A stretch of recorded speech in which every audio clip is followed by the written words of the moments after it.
ในวันที่13 สิงหาคม 2026ที่นครหลวงเวียงจันทร์กระทรวงอุตสาหกรรมและการค้าและบริษัทลาวลีตู้ไมนิ่งจำกัดได้ร่วมพิธีลงนามเซ็นบทบันทึกความเข้าใจเพื่อศึกษาความเป็นไปได้ในการพัฒนานิคมอุตสาหกรรมเวียงจันทร์ลีตู้อยู่เขตบ้านนาทามบ้านเผาบ้านหนองดงและบ้านดอนไฮเมืองปากงึมนครหลวงเวียงจันทร์โดยเป็นเกียรติเข้าร่วมเป็นสักขีพยานของฐานรองรัฐมนตรีกระทรวงอุตสาหกรรมและการค้าฐานประธานคณะกรรมการปกครองนครหลวงเวียงจันทร์และคณะนำจากภาคส่วนที่เกี่ยวข้องเข้าร่วม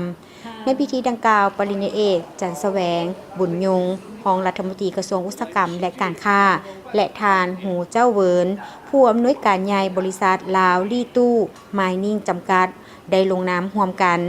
ซึ่งโครงการเป็นโครงการลงทุนของภาคธุรกิจเอกชนลาวและต่างประเทศเป็นโครงการที่นำไส้ดินของบริษัทเองในเนื้อที่307เฮกตาร์อยู่เขตเมืองปากงึมนครหลวงเวียงจันทร์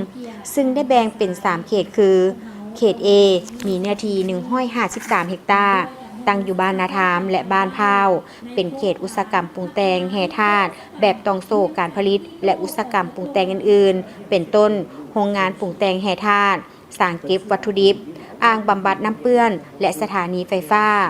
เขต B มีเนื้อที่100เฮกตาร์ตั้งอยู่บ้านหนองดงเป็นเขตการผลิตอุตสาหกรรมปรุงแต่งผลผลิตกสิกรรมเป็นต้นศูนย์คัดแยกผลิตภัณฑ์โรงงานปรุงแต่งผลิตภัณฑ์กสิกรรมสถานีไฟฟ้าและอ่างบำบัดน้ำเปื้อนและเขต C มีเนื้อที่54เฮกตาร์ตั้งอยู่บ้านดอนไฮเป็นเขตบริการเป็นต้นห้องการบริหารสร้างสินค้าและหอพักพนักงานโครงการดังกล่าวก็เป็นโครงการหนึ่งที่แสดงให้เห็นถึงมากผลของการพันขยายและจัดตั้งปฏิบัติแนวทางนโยบายของรัฐบาลเว้ารวมเว้าเฉพาะแม้นการปฏิบัติตามดำรัสว่าด้วยนิคมอุตสาหกรรมซึ่งโครงการนี้เป็นโครงการที่6ที่ได้เซ็นศึกษาความเป็นไปได้ในการพัฒนานิคมอุตสาหกรรมในระยะศึกษาความเป็นไปได้มีอายุ24เดือนเริ่มแต่มือลงนามเป็นต้นไป